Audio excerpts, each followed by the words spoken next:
Recording in progress. Hello everyone and welcome to the Cricket Podcast, where we're going to be talking about the two games from Tuesday the 2nd of November. This morning we saw Bangladesh take on South Africa. All these teams blurring into one. I was going to say West Indies there. They took on South Africa and they lost to South Africa.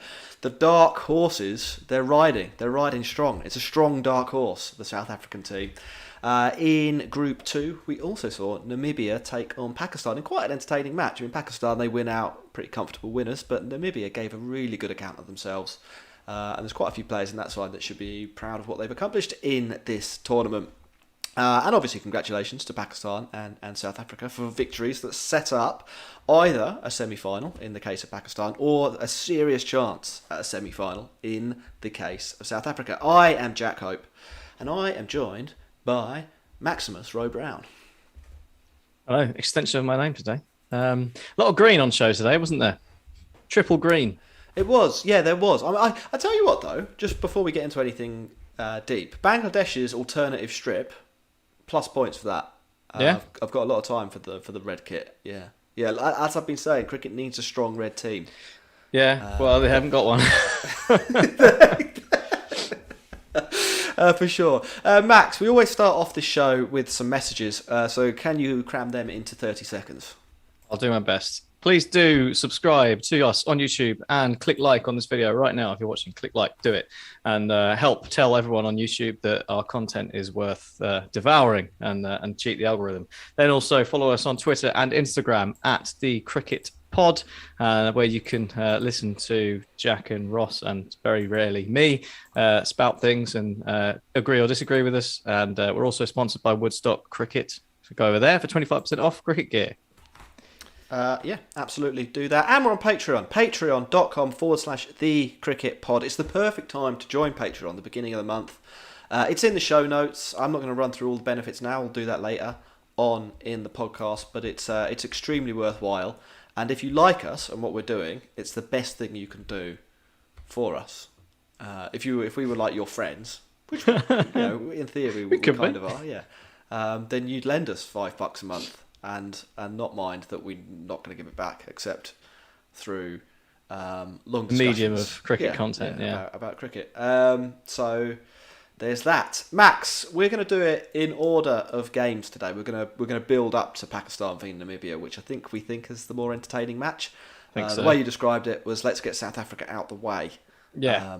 I think that's reasonable. Do you want to summarise what happened this morning? Let's do it. Yeah, South Africa, Bangladesh. It was the dark horses against the flogged horses today, and as South Africa took on Bangladesh. Bangladesh, they had two changes to their side as Shakib Al Hassan was off to the glue factory, and they'd clearly given up and decided that Mustafiza needed a rest. Meanwhile, it was exactly the right horses for the right course for South Africa in the shape of Rabada and Nortje, who absolutely ripped into the Bangladesh batting lineup. Stumps everywhere, legs in the way, catches. It was pretty hard to watch if you're a Bangladesh fan, and ultimately it was only Mehidy Hassan and Lytton Das who provided any resistance, and they stumbled to 84 all out after 18.2 overs. South Africa in reply, a little wobble up top as Hendricks and de Kock fell reasonably cheaply, but captain's innings from Bavuma saw South Africa ride home comfortably and also extend their net run rate quite handsomely, so that as we enter the final furlong of the group, they are a good few lengths ahead of the chasing Australian equine beasts. Okay, so where do we start with this game? We probably start with Rabada and Nortje, don't we? Yeah. Rabada, it's an interesting one. Sometimes, I think we've seen this with the Sri Lankan quicks when they've stepped up a level and been hit around a little bit. I don't know today whether we saw Nortje and Rabada, who are like Premier League players, Indian Premier League players, step down a level and basically beat up a team from League One. They were good, though. They did look very good. They were doing things that obviously the Bangladesh players weren't capable of doing. It was skillful bowling, yeah? Yeah, I don't think they swapped over their roles a bit today, didn't they? Rabada likes quite often, at least in the IPL, gets hatfuls of wickets at the end, although slightly expensively, and Nortje tends to bully teams up top. But it was the other way around today. Rabada taking three. He was like 3 for 14, wasn't he, after 3 overs, which was a very strong start to the game. Pretty much ended it. But I think there was a stat I saw on Twitter from CricViz, which kind of highlighted it all quite neatly, which was that Bangladesh averaged 9 against bowling of 145 Ks plus, and Yes. and the evidence was there to be seen. That was a problem. Yeah. For Bangladesh. And they batted like it. Yeah, it's not been a great World Cup for them. In a couple of the other shows, we've gone in quite deep on what their problems are and what the potential solutions are. So I don't think we really need to do that again. So we can park the negativity and just say if you're Bangladesh, you need to write this one off. You need to have a think about what it is that might make an international T20 team competitive and maybe move on from some of those players. Maybe reorient the strategy a little bit. I think so. There was some really confused stuff going on today. Why was Mustafa Zur not playing, for example? Normally when we say there's somebody in the chat says they were injured or they went home or they were sick or something like that, or it was their dog's birthday. But they didn't seem to give a reason. They just seemed to drop the best fast bowler. They just said they were resting him.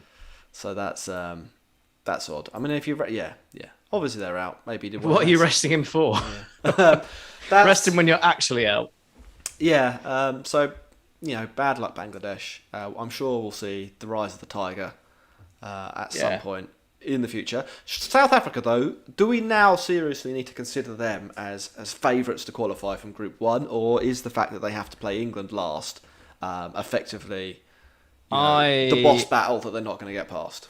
Well, they don't have to beat England, do they, to get through? But they have to not get spanked, I think. Yeah. So I think it's a real 50-50 because obviously Australia's last 2 games, they haven't played Bangladesh yet, so they can easily catch up on some run rate. They haven't played West Indies yet either. And they haven't played West Indies, who've also been terrible. But they're due. They're this kind of side that would quite actually, you could see them turning around and rolling over Australia, and actually putting in a performance for the tournament. So it's not cut and dry, but there are opportunities for Australia to catch up this net run rate, especially when you consider South Africa have got the beast of England to play next. But I mean, they've put themselves in as good a spot as they could.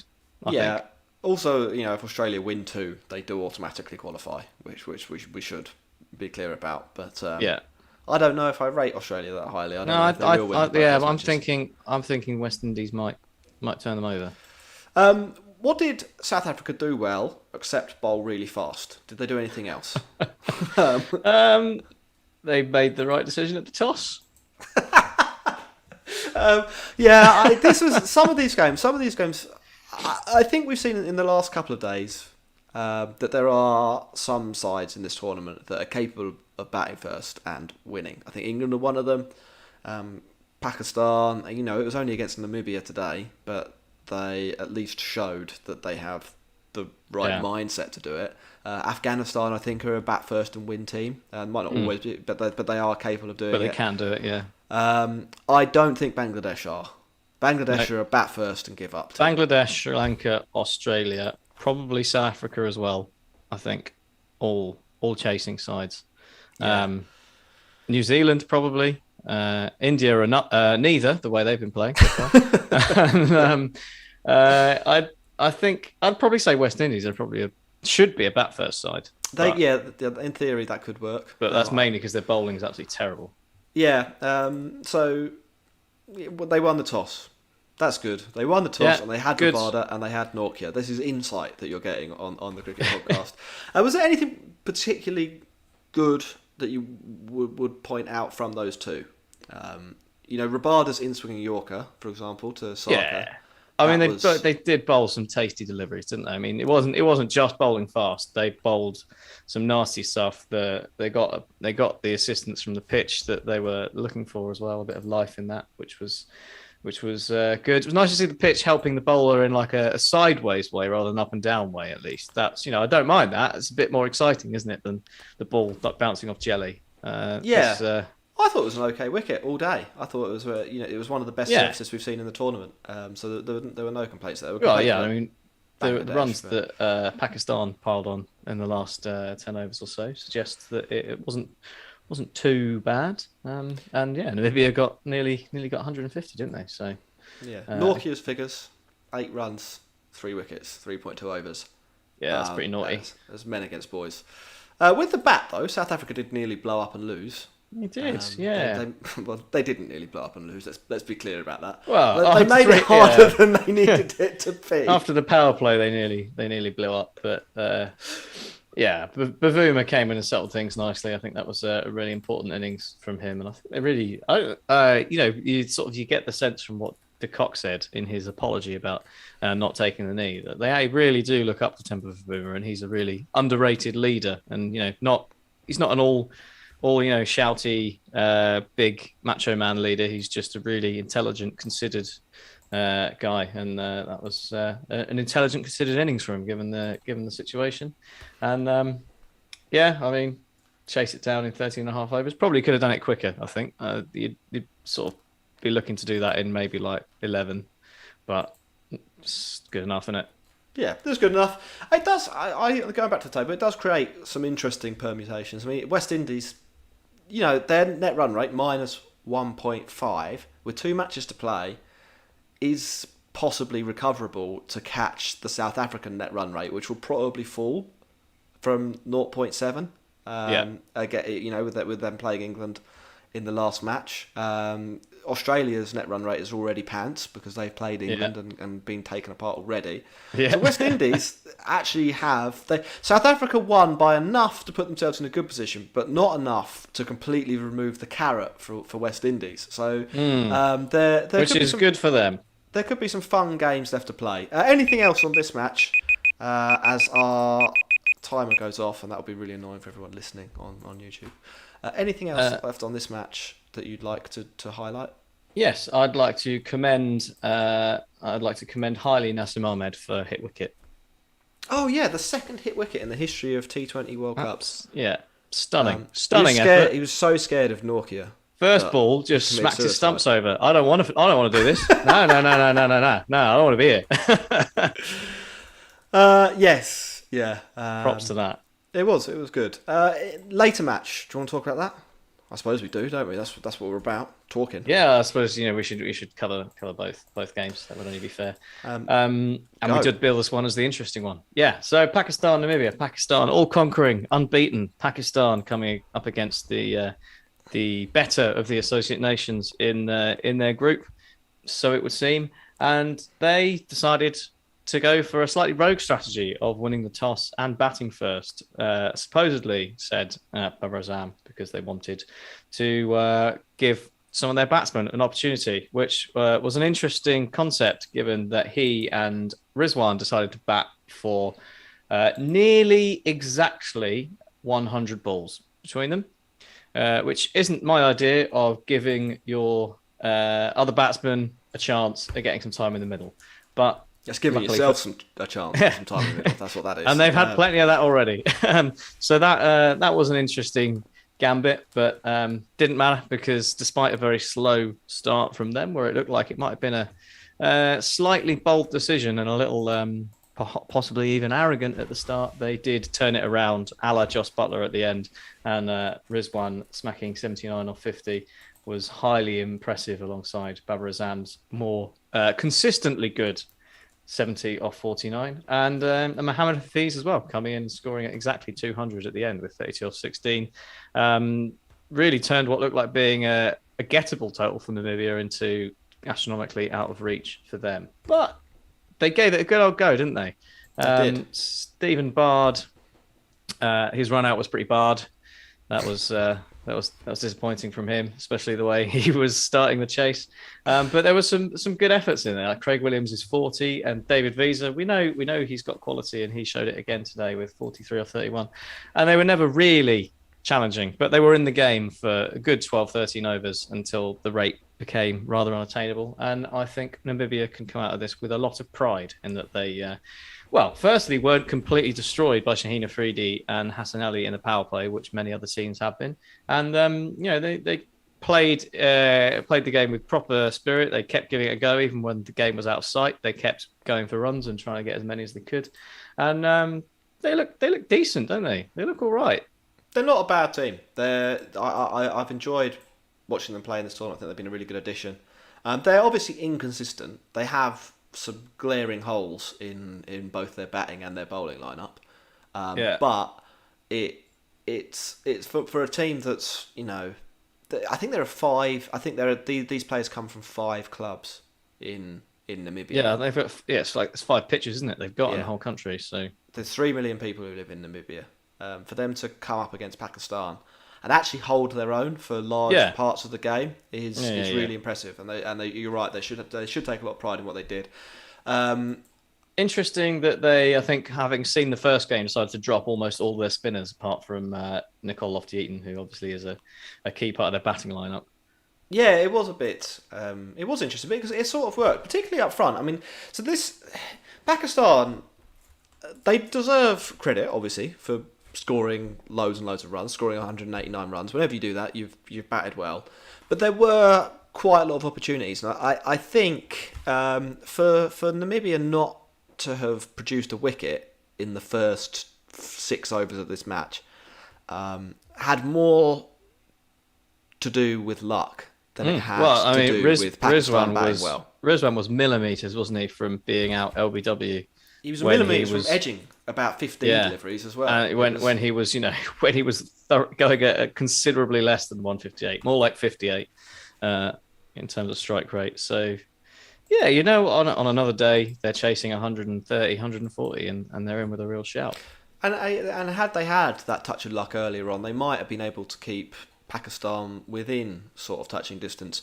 As it was, not taking a wicket early and not really having a proper spinner in the middle overs to control things, and not really having any death bowlers. And this is what we mean by glaring holes. It's not really the player's fault that Trumpelman, for example, he bowled 2 of the best overs you'll see up front. Yeah, he's a really good power play bowler. Yeah, and then they asked him to bowl at the death, and he clearly did not have that in his locker.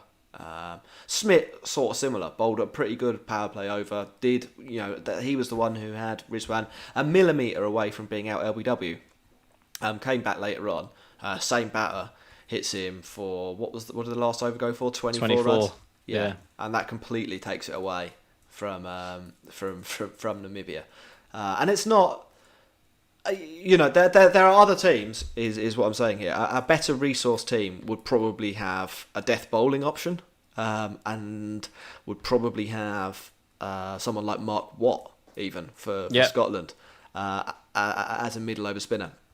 And they just don't have that, and it did tell in the end. Having said that, I don't want to take too much credit away from Babar Azam and Rizwan, who, in Rizwan's case anyway, after a reasonably poor start, did go full Joss Butler towards the end, didn't he? How did you rate Rizwan today?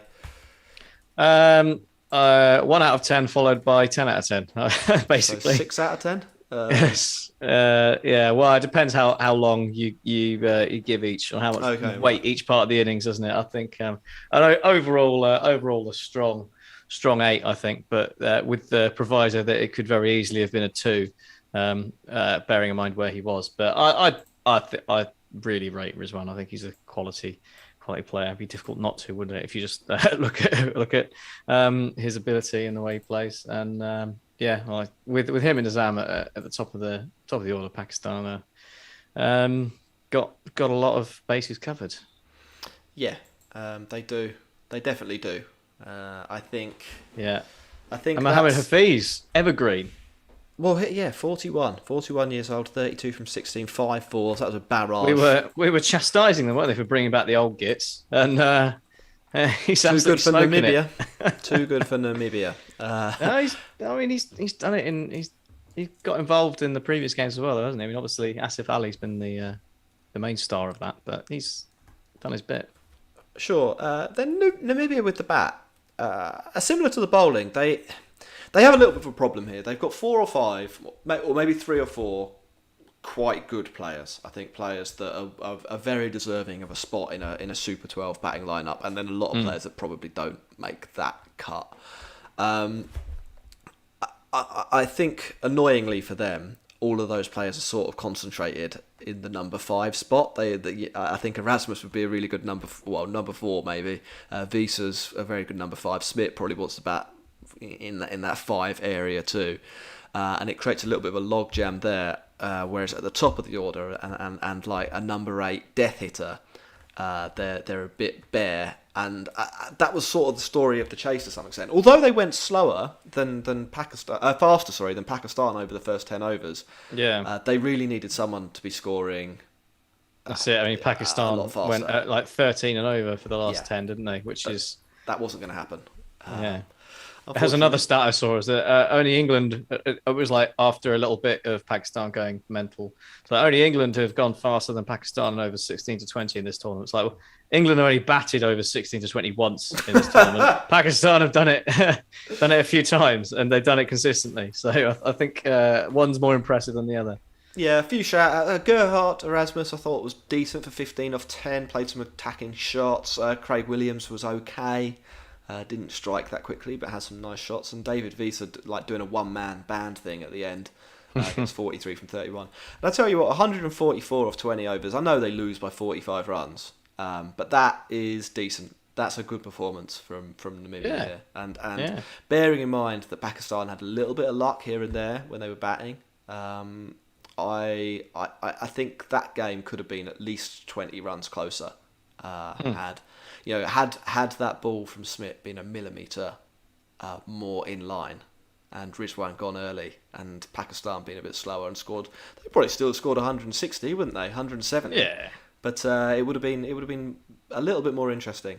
Valiant effort from Namibia. It does mean, Max, that Pakistan are mathematically qualified for the World's T20 semi-final. Are they the second team after England to have secured their place in the second round? I believe that they are. Yeah. Or is there some freakish way that England get knocked out still? Hold on, South Africa win. Yeah, I think South Africa could beat us, and Australia could win too. Yeah, South Africa would have to absolutely smash us. Yeah. And Australia would also have to. Well, let's just say Pakistan are the second team. England are through. Pakistan are the second team, not the first. That was England, to qualify for the semi-final of the T20 World Cup. Max, bearing in mind what we saw today, them batting first, them going slow, them accelerating at the death again, them getting hit around by a few associate batters. Are you more positive or negative on Pakistan now than you were 3 hours ago?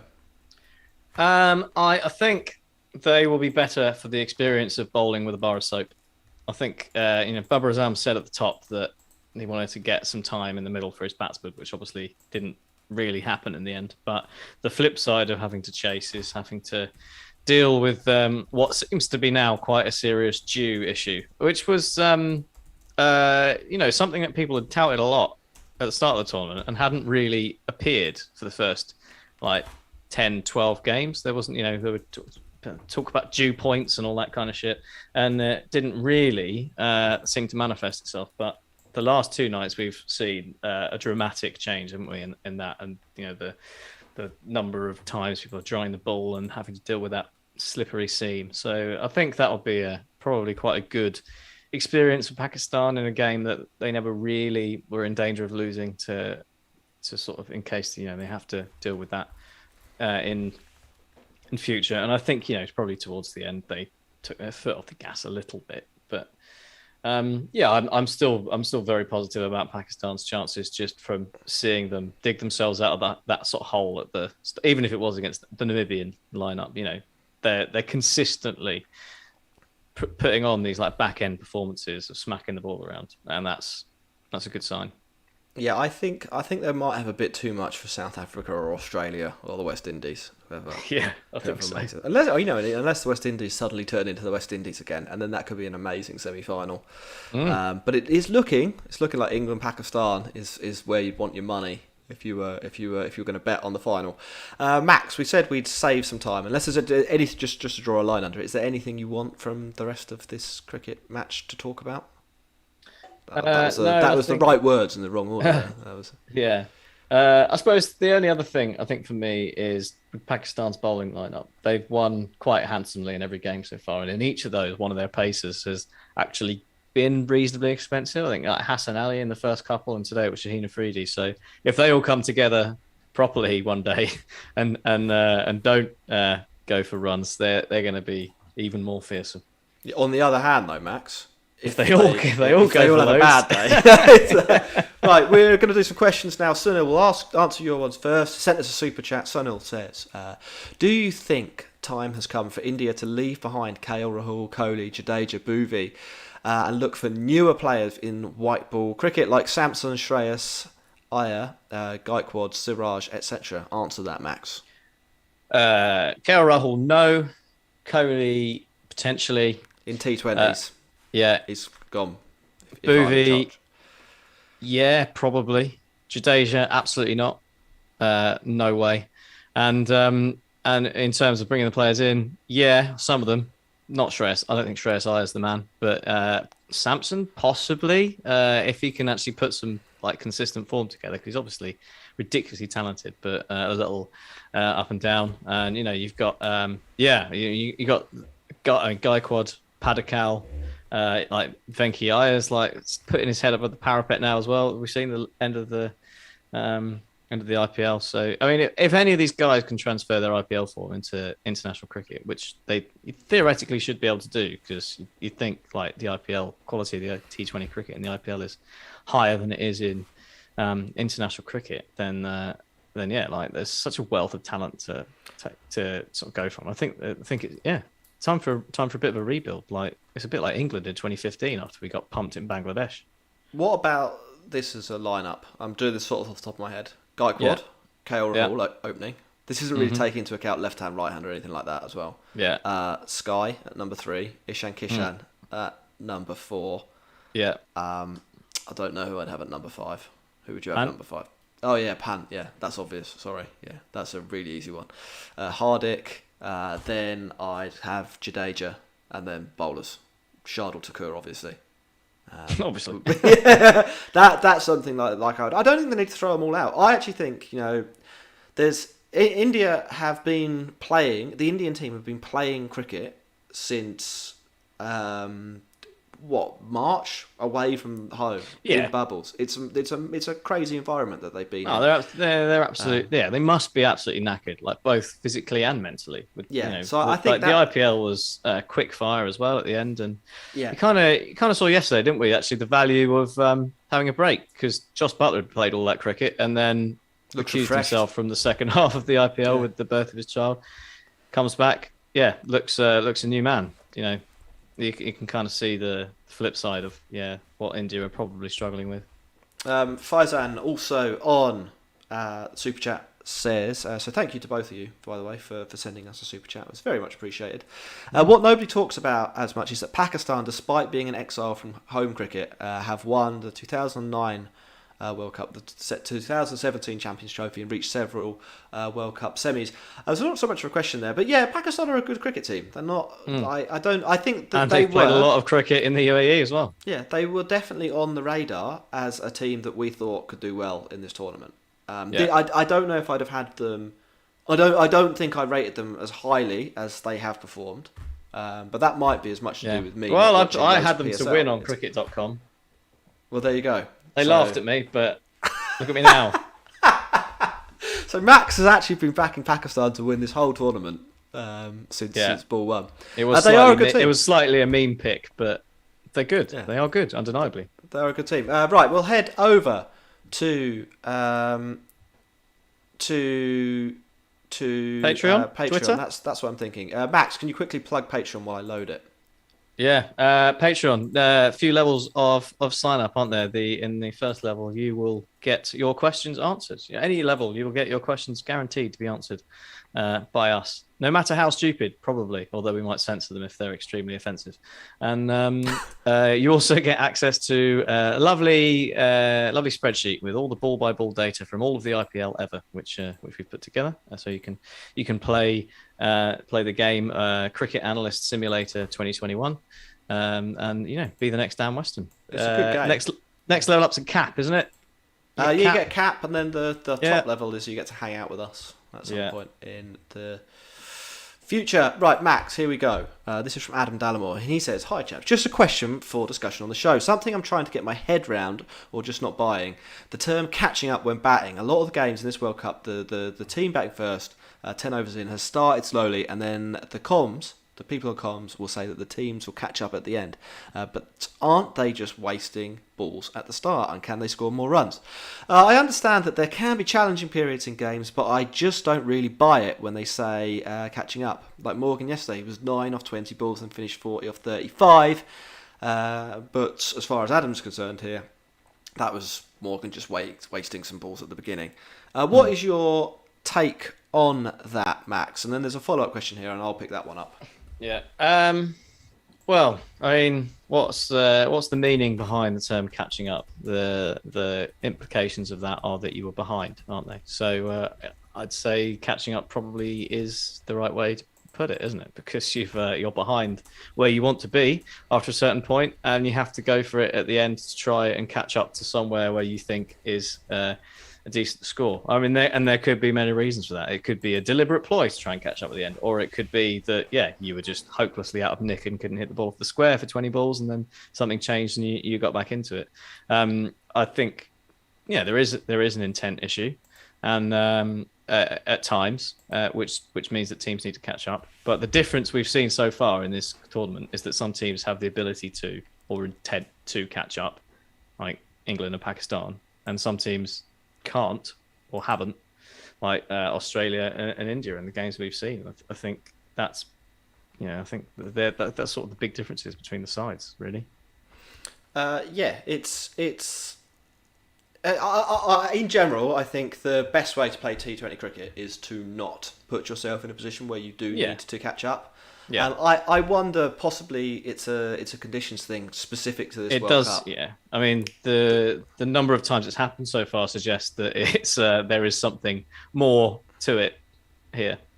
But yeah, I think most of the points you're talking about there, Adam, are correct. Like, you are better off. 20 overs isn't very long. Even if you go ballistic, it's. We always say, don't we, that. Yeah, I mean, aside you talk about time being the main resource rather than wickets in T20 generally, and the easiest time to score runs in terms of the way the fielders are is the power play. So you should make the most of it. So, yeah. This is and this leads on well to Adam's next question, which was is the power play becoming more bowler friendly? That I think that's a really interesting one because, as you've just said there, Max, in theory, because of where the fielders are placed, it should be easy to score runs.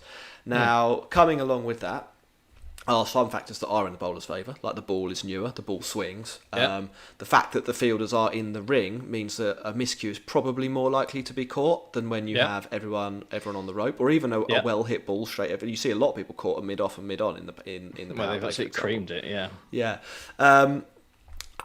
Is it becoming more bowler friendly? I think that the answer to that is I don't know. Which is a bit of a cop-out, but in this tournament it does seem like teams have struggled to A, score runs, but B, avoid losing wickets in the power play more than you would expect. My theory on that would be that we're seeing a combination of two things. One, batters that aren't really T20 specialists being asked to open the batting for a lot of these sides, not really knowing what they're doing, getting themselves into bad situations, then having to catch up and then having to throw their wicket away. And because the opening batters have screwed up opening the innings, the pressure's on number 3 from ball 1, so they have to do the same thing, except they haven't had the benefit of seeing. Call it the Punjab Kings effect. Yeah, so I think it's a little bit of a concertina.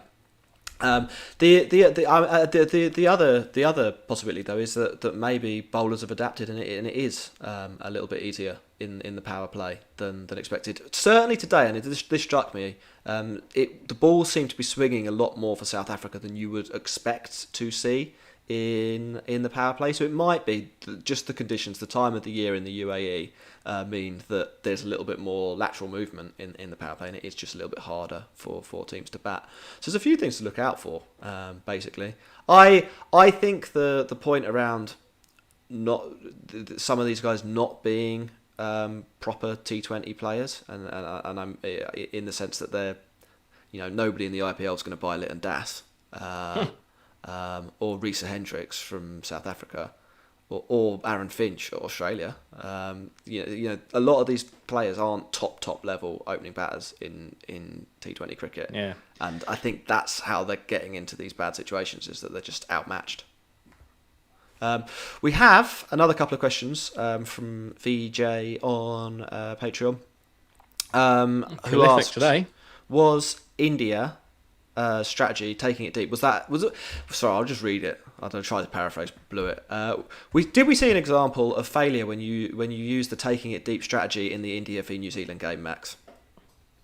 Is that what they were doing? Were they taking it deep?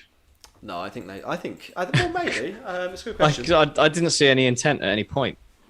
No, that was like there's taking it deep, but the idea of taking it deep is that you at least give it a go at the end. But it was nothing except for like Jadeja in the last over got about 12, didn't he, to get them to sort of 114 or whatever it was. It was a bizarre performance that from India. I don't think they're taking. I mean, arguably with Dhoni as the mentor, maybe they are trying to take it deep, but it seemed to me like none of them knew what to do. They were just all they'd all sort of lost it. They couldn't bat. It was a really weird performance, and I think I don't think so much as a taking it deep issue was like one of those one-off. Everyone had a bad day, and it didn't. And it's sort of symptomatic of the like deeper issues and that they've got in the side, but everything went bad at the same time. Yeah, right. That is that they are the. No, there's one more question from Patreon. Sorry, I said two, didn't I? But I only read out once. I only read out one. England v Pakistan. This is VJ's question. Is that going to be the final, or does someone else have a chance? New Zealand have a chance if they win the toss in the semi-final against England, assuming they get through. Yeah, I think that's possibly fair. I think Pakistan will beat whoever they play in their semi-final. I think that's probably fair too. I think that the Pakistan will have the easier semi-final of the two. I don't really rate any of the other teams in England's group. I think it's a really poor group, and I've said that a few times. We're going to do a few questions from Twitter, and then we're going to wrap this up. One from Navneeth, who asks, can teams play Rashid Khan like an off-spinner? 90% of his deliveries are googlies. I think the problem with that plan, Navneeth, is that he'll just start bowling off-spinners. Have you seen how easy he flicks between the two? It's like one finger different. He'll probably change it halfway through. Yeah, so I appreciate the point, but I think it might be a little bit difficult there. It might work for an over. You could probably get away with it for an over.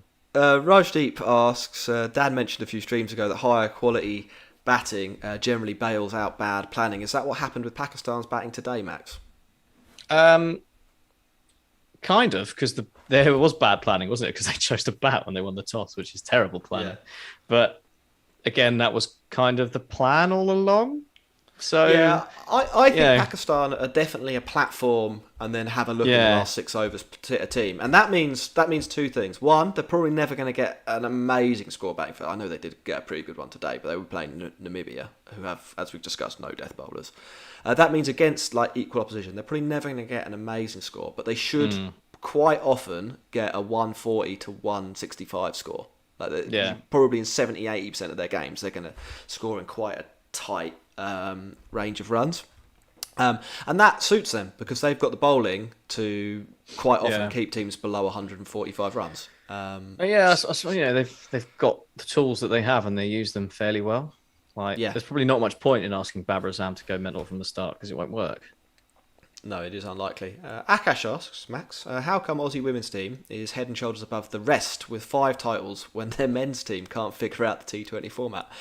Even the 100 was a bigger success than the WBBL, yet the Aussies have the strongest T20 team. So have you got any theories on that? I just think possibly that the playing field in women's cricket is there's more of a gap, isn't there, between the top teams, and I think we're starting to see that close now. I think India have really stepped up the quality of their women's side, but Australia have been like top dog and ahead of it for quite a while, with England really the only other team to challenge them. So I think it's just that kind of that side of things. I think as we see, I think over the next 5-10 years, as other countries catch up in the women's game, we'll see a much more even even sort of even playing field. Because some of the women in the India team are phenomenal. Like Shafali Verma, when she's actually an adult, it's going to be insanely good. You've got Alice Capsey for England, who's 16, 17. There's so much exciting talent coming through from teenagers in women's cricket that I think it's going to be a huge amount of this is professionalism as well. Australia were professionals before other teams, and they have a generation of players that played as professionals. England are just coming through, probably their first generation of having professionals. And I don't just mean in the national team here. I mean like having a pool of players to pick from. 50 players, say, or something like that. I think England are edging up towards that. Australia might be about there already. I'm sure India won't be far behind. I'm sure New Zealand will have a reasonably professional setup soon. There are some barriers for other nations, probably for a different podcast. But there are some barriers that might prevent, a hugely another the next leap, or might slow down the next leap. But I think professionalisation is a thing here. And we're going to finish off with a couple of super chats. Sunil on both says Butler was the batsman of the century, and we all agree with that. And can a team win in T20 with just 11 good batsmen, and some of them are part-time bowlers? So could you England nearly did it yesterday, didn't they? When Tyler Mills went off.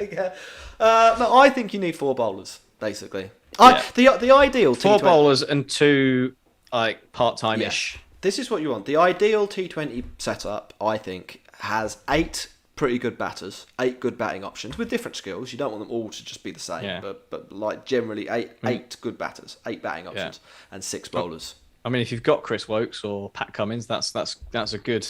Yes. Good bonus. And you can have to compromise a little bit. But England are quite close to the 8-6 rule, and I think that's how you want to set your team up. Now that's easier for some nations than others. England, for whatever reason, produce a lot more all-rounders and players that have 2 good skills than some nations, especially like Australia, who don't produce any. That's because people play in April with the Duke ball, so everyone always gets a bat. No county championship team carries a spinner, so every side needs somebody who can bowl a few overs of spin on the 4th day. So that's what it is. I think it'd be really interesting. If I were running a franchise in a smaller league, I don't know if I would do this, but I wouldn't be surprised if somebody did experiment and go like maybe 9 batters with 3 part-timers. And I'd love to see it. I really would love to see it. Anyway, Max, should we wrap this up? Yeah, let's do it. Thanks very much for listening and watching the Cricket Podcast. We will be back tomorrow. Afghanistan v India. Can India cling on? Keep their faint hopes of the semi-finals alive? We shall Find see. out. Goodbye.